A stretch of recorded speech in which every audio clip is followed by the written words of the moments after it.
Hola, ¿cómo están? Yo soy Carol Puentes y les doy la bienvenida a un nuevo episodio de ¿Quién está detrás del podcast? La historia de mi vida. Episodio número 28. En el episodio anterior había quedado en que después de llegar a Bogotá, conocer un poco como la ciudad, obviamente impresionarme un montón con todo lo que estaba viendo y muy feliz de saber que estaba como persiguiendo mi sueño y al mismo tiempo como con esa adrenalina de llegar a un nuevo lugar, lo que representaba para mí como un nuevo comienzo y tenía como esa energía muy a flor de piel. Recuerdo que empiezo a mirar dónde queda RCN, hice lo de las fotos y empiezo a ver dónde queda Colombiana de Televisión. Si no estoy mal, Melba, que es la persona que me recibe, me había dicho que por la 90 y algo, justo en el norte, quedaba la productora de Colombiana de Televisión. Colombiana de Televisión era la encargada en ese momento pues de programas importantes. Yo recuerdo Padres e Hijos, que si ustedes que están escuchando esto han residido en Colombia, pues sabrán de qué les estoy hablando, y Sweet, que era como el programa de chismes. Yo me voy todo un día para este lugar, me hago muy cerca, veo cómo salen las personas, cómo entran, empiezo como a analizar el tipo de personas que entran, yo empiezo como a pensar cómo hago yo para entrar ahí, qué voy a decir, qué voy a mostrar. Yo ya había mandado a hacer las fotos, pero para ese momento no tenía como mi hoja de vida. Y pues como yo no sabía mucho de cómo era incursionar en esto de la actuación ni nada, o cómo hacer para ingresar, no sabía que uno lo que tenía que presentar era como un book. En todo caso, ese día yo me dejo llevar por mi intuición e ingreso hasta como la recepción. Como nadie me pregunta nada cuando ingreso y hay como un sofá, yo me siento en ese sofá como quien espera algo. En realidad lo único que estaba haciendo era observar lo que pasaba a mi alrededor, como mirar los comportamientos de la gente que entraba, que salía. Y llega un punto en el que pues no me preguntan nada, yo tampoco tengo nada que mostrar y siento que ya como que me puedo ir. Cuando voy saliendo está justo en la entrada Lina Tejero, que en ese momento actuaba en Padres e Hijos con uno que hacía el papel de Esteban, uno monito, y me acuerdo que estaban sosteniendo una conversación en donde Lina le decía algo de un taxi y él decía como, ay, sí, ese perro, no sé qué, o sea, la conversación como de muy de niños gomelos, para mi parecer en ese momento, y yo me quedo con esa sensación de, uy, como que, ah, ¿cómo hago yo para dejar mi hoja de vida acá? ¿Cómo hago para hablar? O sea, me sentí como, qué vergüenza, me da como pena, como un poco intimidada. En especial, pues porque veo como la actitud de ellos dos, entonces digo, no, acá yo no voy a hablar hoy, vendré mañana, miraré pues cómo hacer mi hoja de vida y la presentaré. Pues sí, señores, que al otro día yo me voy nuevamente para Colombiana de Televisión, ya con hoja de vida en mano y con las fotos, y le digo a la chica de recepción que voy a presentar como un casting o que voy pues como a dejar mi registro. Me llaman a una oficina, me toman como los datos y me dicen, listo, mañana puedes venir a dejar el registro, justo saliendo acá pues como del lugar, ahí había como un garaje, un poquito tipo sótano, y ahí pues uno iba y dejaba su registro. Así que al día siguiente vuelvo a Colombiana ya a dejar el registro. Dejar el registro es como que te graban, dices tu nombre, como la experiencia que tienes y demás. Obviamente yo no tenía nada de experiencia, pero igual me dejan pues como dejar mis datos y todo. Cuando yo estaba frente a la cámara y eso, o sea, yo me sentía como, wow, un lograzo. Yo sentía que eso ya era una posibilidad muy grande que me llamaran o me tuvieran en cuenta y estaba como muy feliz de hacerlo. Aún así, era consciente de que necesitaba conseguir un trabajo lo antes posible y que no me podía quedar como cruzada de brazos esperando a que me llamaran.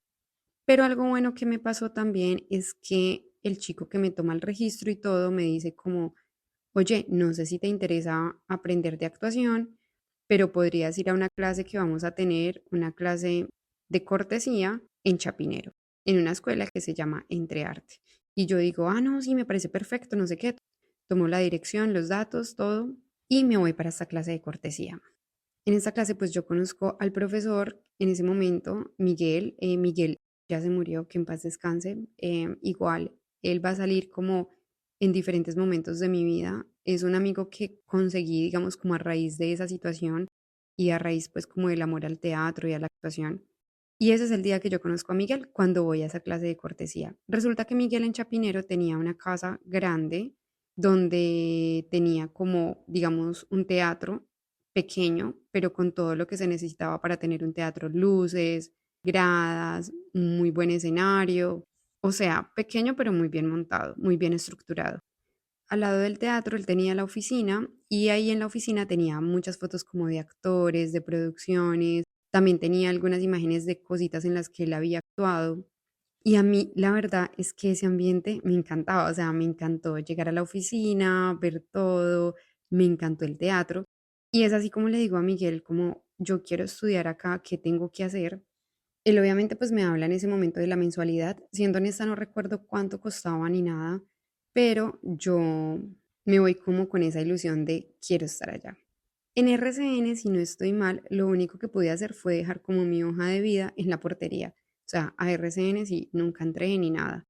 Y para ese entonces no había investigado dónde estaba Caracol ni nada.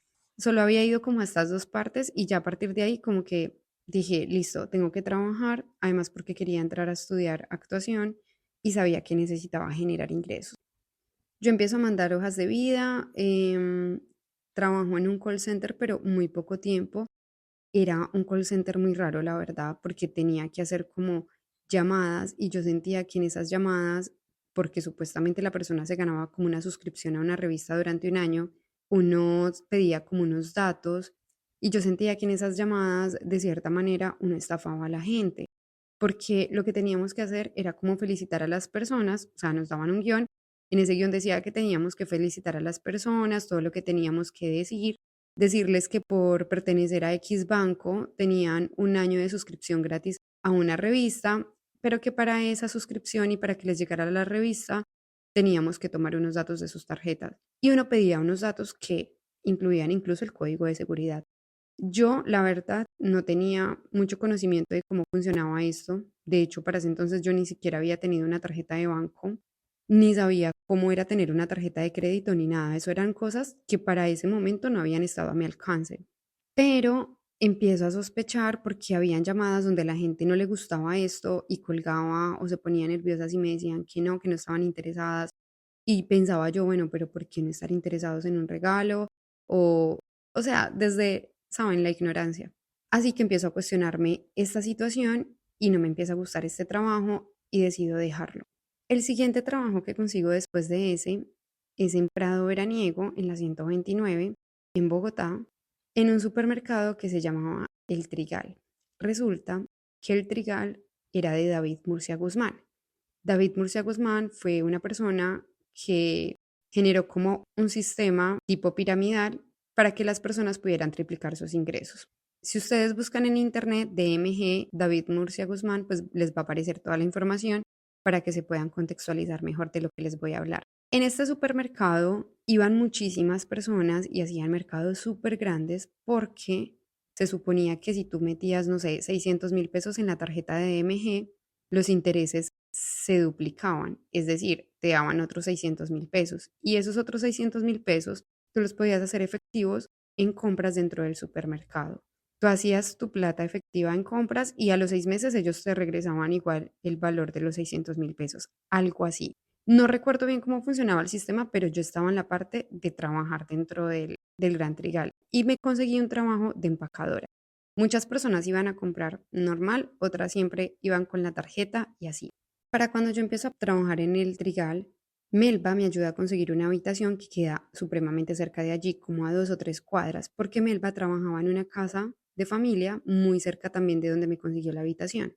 Ahí yo empiezo a pagar una habitación y lo bueno era que me ahorraba pasajes porque me podía ir caminando al trabajo. Vivía como a 4 o 5 cuadras del Trigal. Como les digo, en el Trigal, pues digamos que por el modus operandi que tenían, de que las personas podían duplicar su dinero y además podían hacer compras con la tarjeta que recargaban, pues yo empiezo a conocer muchas personas, bueno, más que conocer, como coincidir. Coincidir porque en mi labor como empacadora, de eso que mientras empacas, vas teniendo la atención con las personas, por lo general eran mercados muy grandes, entonces les ayudabas a llevar las bolsas hasta los carros o hasta el parqueadero y a veces se generaba o entablaban conversaciones en ese trayecto. Recuerdo mucho 3 cosas, 4, muy puntuales que me pasaron allí. La primera es que hago un gran amigo que se llama Diego. Yo empiezo a encajar súper bien con Diego, empezamos a tener una amistad súper chévere y él se vuelve muy importante en mi vida. Empiezo a generar también un vínculo con otros compañeros de amistad, de quedar para salir a comer pizza después del trabajo. Era un trabajo demasiado demandante y yo recuerdo que yo me subí muchísimo de peso porque salía mucho a comer pizza con Diego. O sea, él era una muy mala influencia porque comíamos a la par. Si él se comía 2 pizzas, yo igual. Además, uno salía con un hambre tremenda y en Bogotá, por ser un clima más frío, digamos que me daba como más hambre. No sé si era algo psicológico, pero así me pasaba. Este recuerdo es muy bonito en cuanto a saber que de ahí se crea mi amistad con Diego. Como ustedes saben, yo seguía con la idea de querer ser actriz, no sé qué, pero los horarios que yo manejaba ahí no se prestaban para que yo pudiera ir a las clases en el teatro, en donde conocí a Miguel, el profesor de teatro. Pero eventualmente sí que iba una que otra vez cuando podía y cuando no se me cruzaban los horarios. Trabajando allí tuve la oportunidad de coincidir con un personaje que es muy reconocido y es la Gorda Fabiola. Y recuerdo que una vez le ayudé como a subir un mercado a su carro, todo, y yo le digo, oye, yo quiero ser como tú, o sea, yo quiero salir en televisión y eso, ¿qué tengo que hacer? Y ella me dice, mira, lo difícil no es entrar, lo difícil es mantenerse, pero entrar es fácil. Nunca se me va a olvidar eso, o sea, me quedó sonando mucho eso de lo difícil es mantenerse, algo que con el tiempo empecé a comprender mejor. También coincidí para aquella época con Juan Carlos Benjumea, el hijo del gordo Benjumea, que si no estoy mal, para aquella época trabajaba en Hasta que la plata no se pare. O bueno, no sé si ya estaba grabando esa novela, pero yo lo recuerdo mucho por esa novela y lo reconozco más fácil cuando recuerdo esa novela. Con él tuve también la oportunidad de hablar y le hice la misma pregunta, como, ¿qué tengo que hacer para entrar? No recuerdo en sí cuál fue la respuesta de él, pero sí recuerdo que me remitió mucho a la preparación, como a prepararse mucho, a tener disciplina, aunque no recuerdo textualmente lo que me dijo. Y tengo un tercer encuentro con alguien también que me pareció muy relevante y fue con una persona llamada Beatriz. Es una de las dueñas de Crepes y Waffles. Resulta que para esa época ella estaba muy, muy enferma.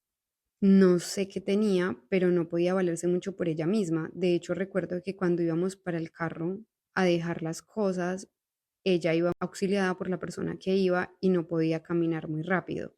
Sé que tuvimos una conversación y ella me dice como, oye, no sé si te interesa, pero puedes llevar la hoja de vida a Crepes y Waffles. Allí tenemos muy buenas garantías de trabajo y empieza pues como a venderme la idea de que lleve la hoja de vida y que cuando lo haga diga que ella fue la persona que me pidió que la llevara.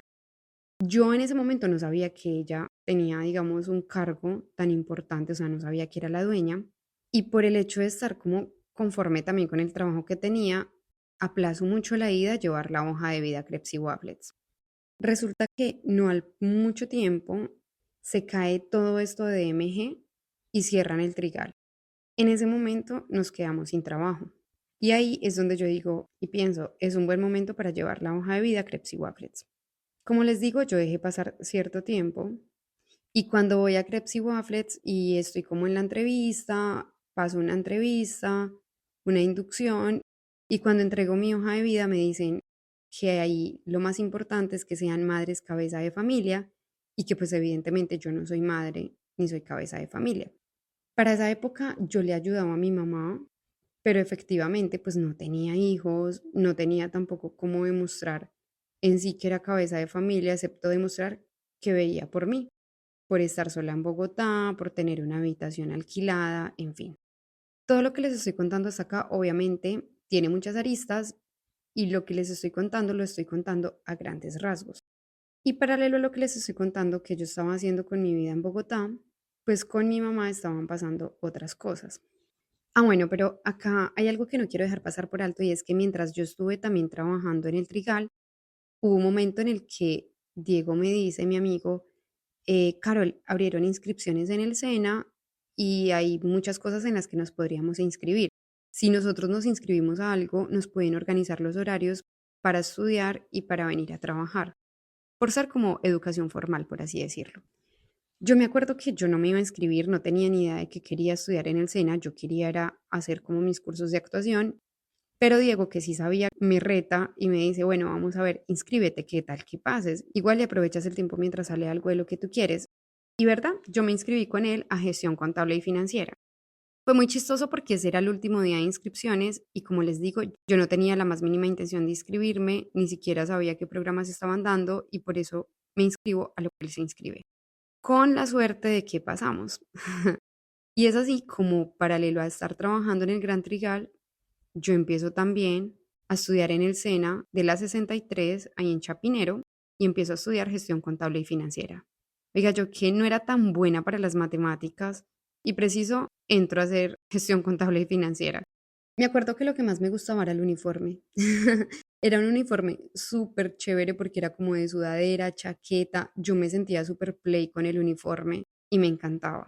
Además fue muy bonito porque varios compañeros del Trigal entramos al SENA, entonces coincidíamos también en el Trigal y paralelo a eso como que hacíamos planes de quedar para ir a cine, para ir a comer. Me acuerdo que tuvimos la época en la que jugamos Amigo Secreto y yo siento que esto es lo más parecido a empezar a vivir como una vida muy diferente a la experiencia que yo había tenido en el almacén en Pereira con relación al compañerismo. Aquí, paradójicamente, estando en una ciudad donde no conozco a mi familia, no tengo a nadie, empiezo a generar vínculos con amigos más chéveres, o sea, que no solamente eran compañeros de trabajo, sino que también tenías esos espacios de recreación y que sentías que estaba bien, o sea, que no había como enemistad ni nada. Sin dejar de lado que mi amistad se fortalece con Diego y me acuerdo que para aquella época con una compañera que se llama Alejandra. Éramos los tres para arriba y para abajo, pero como les digo, pues se acabó el trabajo en el Trigal, Diego y yo seguimos conservando nuestra amistad. A mí no me aceptan en Crepes y Wafflets, o sea, no me llamaron. Obviamente yo cuento que a mí Beatriz me había recomendado, no sé qué, que me había dicho que era su nombre, pero la verdad, por la cara que puso la persona, siento que no me creyó. Y yo para ese momento no sabía que ella era la dueña. Yo me vengo a enterar de eso después con los años cuando veo un video y entrevistan a la persona y yo digo, wow, ella fue la persona con la que yo tuve la conversación en el Gran Trigal.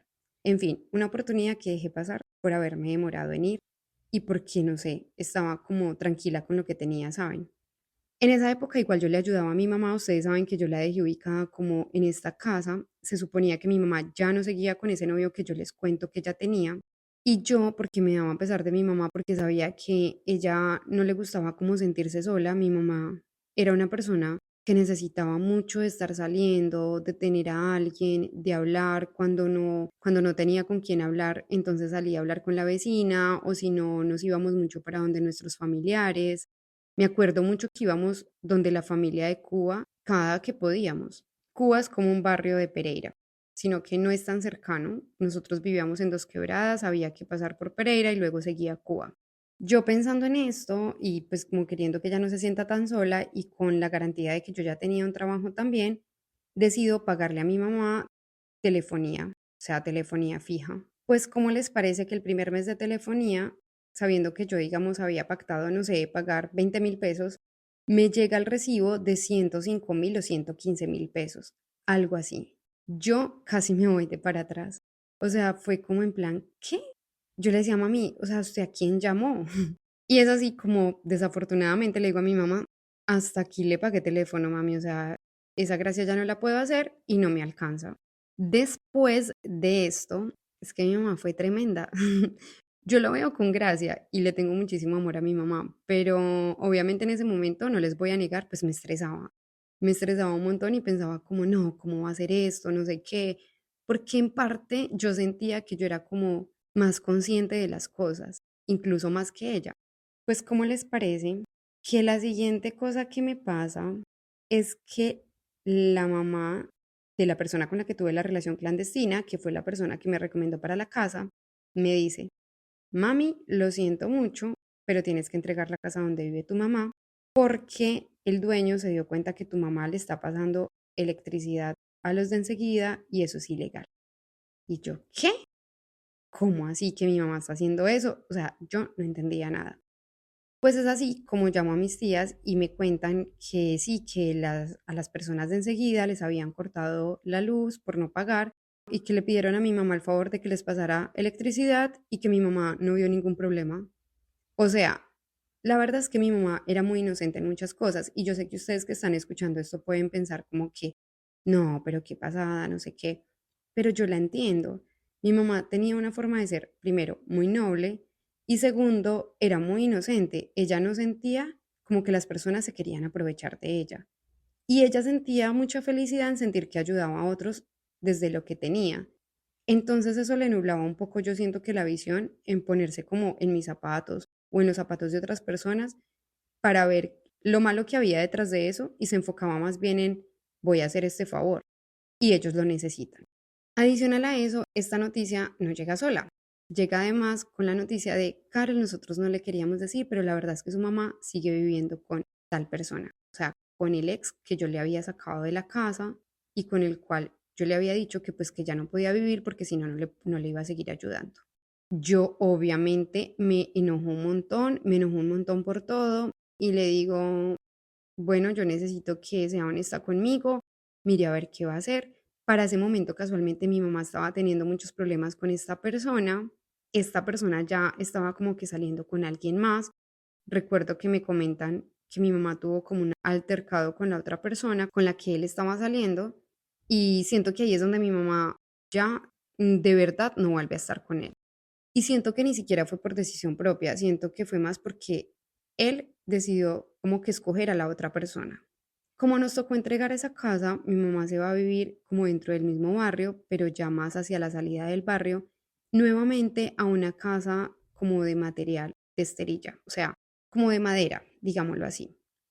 Y nuevamente a una casa donde eran varias habitaciones, entonces tenía que cocinar dentro de la misma habitación, compartir baño, lavadero y patio. Para esta casa, mi mamá se va a vivir con mi hermano y hasta donde recuerdo, en ese momento ya no tenía nadie más. Estaba con la tusa del ex. Eso era lo que estaba pasando en paralelo con la vida de mi mamá. Conmigo en Bogotá, pues llega una época muy importante que es como diciembre y yo decido regresarme. Pero antes de regresarme, yo consigo trabajo por temporada en un almacén de zapatos. Me acuerdo mucho de este almacén de zapatos en Chapinero también, porque recuerdo que molestaba un montón con mis compañeras y jugaba mucho a imitar el acento español. Y todo porque en el SENA había recibido una conferencia de una persona que hablaba españolete, como decimos en Colombia, y a mí me había encantado. O sea, no sé, yo estaba matada con ese acento y con cómo hablaban. Y me acuerdo que yo repetía y repetía y trataba como de imitar las palabras. Y luego llegaba al almacén y empezaba a jugar con mis compañeras hasta el punto que un día me tomé el atrevimiento de atender unas personas imitando el acento español. Y mis compañeras no podían de la risa, o sea, era en plan como que está loca. Obviamente como las personas no me conocían, pues la idea era que se creyeran el cuento que yo era de España. Luego terminó pues como de trabajar ahí la temporada, creo que como hasta un 24, 25 de diciembre, y ya me voy para Pereira. Y ya en Pereira empieza otra etapa de mi vida muy importante. Como les digo, aquí mi vida empieza como de aquí para allá y de allá para acá, así que prepárense porque eso es como un ping-pong. Yo todavía estoy tratando de organizar ideas, todavía estoy tratando de ser lo más coherente posible como con los tiempos, pero la verdad es algo que me está costando un montón porque son muchos recuerdos sueltos, muchos recuerdos que estoy tratando de situar en tiempo y espacio, pero que siento que cada vez, por cómo se vienen las cosas, estoy más cerca de llegar a la época en la que me encuentro. Como les digo, es un ejercicio autobiográfico, así que las personas que me están acompañando en esta aventura, pues gracias. Recuerden que si me quieren apoyar, pueden compartir los episodios de Hablando por Hablar, se pueden suscribir al canal de YouTube. En YouTube me encuentran como Carol Puentes y en Spotify pueden darle seguir al podcast y calificarlo también. Me ayudarían un montón. Y de nuevo, gracias por compartir los episodios y a todas las personas que me están acompañando en esta aventura de contar mi historia. Hasta la próxima.